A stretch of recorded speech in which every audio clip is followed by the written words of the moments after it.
So I was going to the store the other day.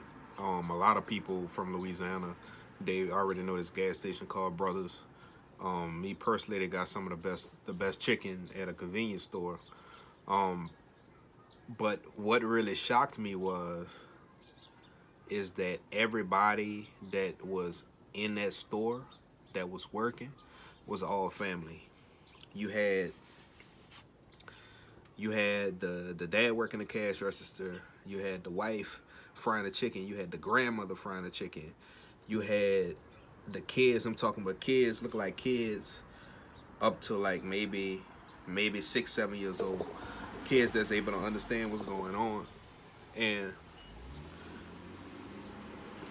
coming where I come from, I cannot stress enough how important family is and how important business is. Like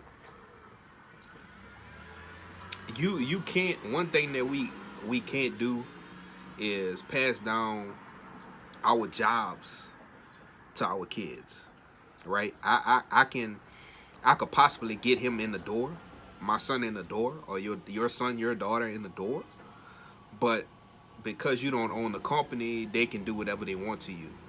They can fire you, they can lay you off, they can deny you vacation. They can do a lot of different things to you that they wouldn't be able to do if you owned your own business. And I'm not saying that everybody, you know, so a lot of people this day and age they throw that entrepreneur word out there. They keep throwing that word out there, but entrepreneurship is simply somebody that is a hustler. It's simply somebody that's willing to take a leap of faith. It's somebody that has a product or service that they're willing to offer to people in exchange for money. That's all it is. And when it comes to business, business is the same thing. Business is you have a product, you have a service, and you exchange your product or services for monetary gain. Um, but I'm gonna be honest, man.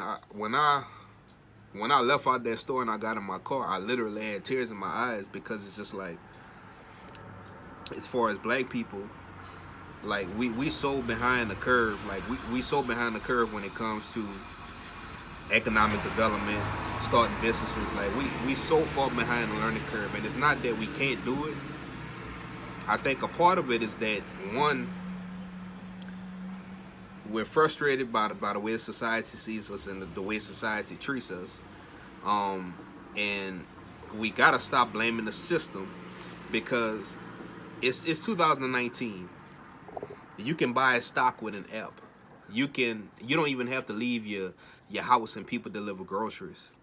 You can make money being a taxi driver for Uber or Lyft. You can make a book without looking for a publisher. Like, it's so many things that you can do. If you want to be a fashion designer, you don't need you don't need to have this big massive inventory anymore. They have so many different drop shipping methods that you can use, and I could get into that into my other videos. But um, it really bothered me. I'm gonna be honest with you, and it's not the fact that and a lot of people they throw that out there. Well, how these Arabs and how these you know all these other initiatives could come into our community and make a profit. Well, it's simple. They see the value in our community and we don't. And that's the reality of it. They see the value and we don't. And it's frustrating because we sit up there and we act like we don't have money. We contribute to 1.4 trillion dollars. This past Black Friday, just black people alone contributed at least 1.2 trillion dollars. So let's not sit up and act like we don't have money because we do. What we don't have is the financial literacy and the knowledge and the input to make it and turn it into something that's tangible. So I think it's vital, and a lot of people want this in schools. Oh, first of all, it's the parents' obligation to teach their kids about financial literacy, to teach them about stock, to teach them about credit, to teach them about business. You want to know how these other families get ahead? I live close to the metropolitan area in New Orleans, And I'm driving down West Esplanade, and I see a Jewish institute. And in that institute, and also an Islamic institute, in those institutes, on top of them going to school, they go into these institutes and they're learning financial literacy. They're learning how the world works through economics. How the world ticks is through economics. You know, and as far as black people, we need to learn how to be not only consumers, but most importantly, producers. Producers of a product, producers of a service, produce of, look at your community right now. We got liquor stores, we got gas stations not owned by us, we got hair supply businesses not owned by us. You want to know why? Because they see an opportunity and we didn't. There's a lot of value in our community, but we so quick to get an education, or we so quick to get a certain level of standard because we never had anything, and we just dip and we just leave our community behind. We can't leave our community behind. Our community needs us, you know. And I think it's very important, you know. This generational wealth, this word just keeps getting thrown out there on Instagram, Twitter, and Facebook. So what is generational wealth? Well, generational wealth is passing down assets to your kids and their kids and their kids. If you're not living for that, then what's the purpose in living? We can't be selfish anymore. We have to be strategic. We have to be tangible with what we're doing. We have to be specific, exact, and definite in what we're doing. Like, I don't know about y'all, but I'm 29 years old, and I don't know how long God is gonna keep me on this earth. But as long as I have lungs in my body, breath in my body, and I'm waking up every day, I just thank God for giving me the opportunity to use my talents, to give me the opportunity to see a need, create that need, and bring in monetary gain for my family. Nothing's wrong with money. Nothing is wrong with money, because what I'm doing with my business is I was able to create a foundation, a Righteous Seeds Foundation. I'm giving away scholarships. I'm giving away school supplies. Like, it's more to business than just money. So that's really not what I'm saying. What I'm saying is the importance of family, the importance of a family business, the importance of setting up a LLC, setting up an S Corp or a C Corp for your family. Bring those families in as members, okay? So that's your holding company. Then you have subsidiary companies. So just imagine, okay, I'll give you an example. Google rebranded themselves into Alphabet. So Alphabet Incorporated. Under Alphabet is Google. Under Alphabet is Samsung. Under Alphabet is also other Android products. So all these different companies operate within their own entity, but a percentage of that profit goes to the holding company. We need to be strategic. We need to get to a point where if we just can't have family members that just take from us. How many of y'all have family members that just come say, hey man, let me borrow this, let me borrow that. They just take. But you got to be willing to invest back into your family. You got to be willing to invest back into your family. If I take something, then I need to give something back. I need to give an additional percentage back. Because family is all we got. I'm tired of looking on Facebook and Google and seeing GoFundMe's. There's no reason why we should do that. There's no reason why your family shouldn't have a will. There's no reason why your family shouldn't own stock, land. Don't get me started on real estate. That's a whole nother discussion. But own something that's tangible. Purchasing a car is not an asset. Soon as that car leaves the lot, it's lost its value. That iPhone 11, soon as you buy it, it lost its value. Soon as you leave the Verizon store, the Sprint store, the Boost Mobile store, it lost its value. We need to be strategic. You know, and I believe that God has a plan for our lives, and God also gives us enough room to fall. But God also gives us enough information out there for us to learn and for us to understand what's going on. And we still ignorant to the fact. We still let these other ethnicities come into our communities and make bank. But yet we complaining But yeah, we running nickels and dimes together. Why? Because we can't come together as a family. Because you still holding on to a grudge that happened years ago.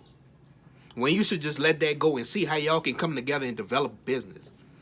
How many people, how many family members got those one or two good cooks? During the holidays, when you go to them and it's like, man, they food is so awesome. Well, why don't you set up a catering company for them? You got a cousin that's talented. Why don't you set up something for them? You got family that's good at selling. Why y'all can't come together and create a conglomerate? You know, I'll give you a prime example. Okay, another source of income is royalties. And with my book, The Righteous Seeds, 7 Principles Towards Success, I dropped this book in January. Okay, January this year. And I've received royalty payments every single month. Every single month. And sometimes I'm unaware of it. I just check my business account. It's like, oh, okay, thank you. You know, we got to change the narrative. We got to change the narrative. And this is just something that I just learned. Like, imagine if I would have learned this in my teenage years. Imagine if I would have learned this in my teenage years, how well off I would be. You know, but our families are, believe it or not, our families are wealthy. For instance, I'll give you an example. Now, this is only hypothetical. Let's say your mom's house is worth $250,000. You just bought a house that's worth $325,000. So that's $525,000 right there. Your brother got a house that's $300,000. That's $825,000.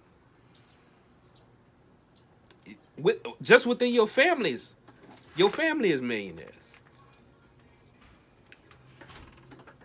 Your family is millionaires. So explain to me how we can't come together. How we can't develop a strategy, develop a strategic plan to where we understand that the end goal is not about us. The end goal is about our kids and their kids. When you talk to these other ethnicities, especially some of these people in these small parishes that are on farmland, they get checks, they get government subsidies. The government pays them. And some of these men and women I went to school with and be like, man, I don't know. The checks just come in the mail. It was from like my great grandfather. He bought some vacant land and put a sugarcane field on it. We have to be direct. We have to be strategic about acquiring assets for our family. We gotta stop being selfish. We gotta stop holding on to grudges. Let it go. Figure out how you could get your family together and develop a business, man. Because one thing that I can't pass down to my son is my job. I got to do it on my own. I got to develop a business. I got to develop systems to where he's going to be better off whenever he gets older. It's not about me. I'm not working for my first name. I'm working for my last. And if you're not about that, then you're going about it wrong. Don't get me wrong. Having a degree is good. Climbing up the corporate ladder is good because we want to have this social status. That's why we buy Gucci. That's why we buy Prada. That's why we buy the Mercedes. That's why we buy, that's why we buy the BMWs, because it's a certain level of status that, honestly, a lot of black people never really had because we come from the hood. But if you come from the hood, you already know and you see within your communities that these other ethnicities come in and they make bank. So why we can't make bank? Why we can't make that money? So I'm going to leave y'all with this.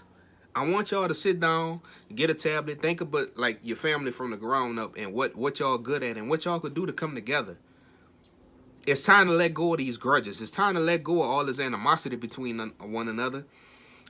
Come together and figure out how y'all can make money together, man. And then use that money and invest it back into your own community. That's what it's about. The real OGs, Martin Luther King, Malcolm X, Fannie Lou Hamer, Marcus Garvey, they all took their money and they reinvested it back into the community. We need to do the same thing.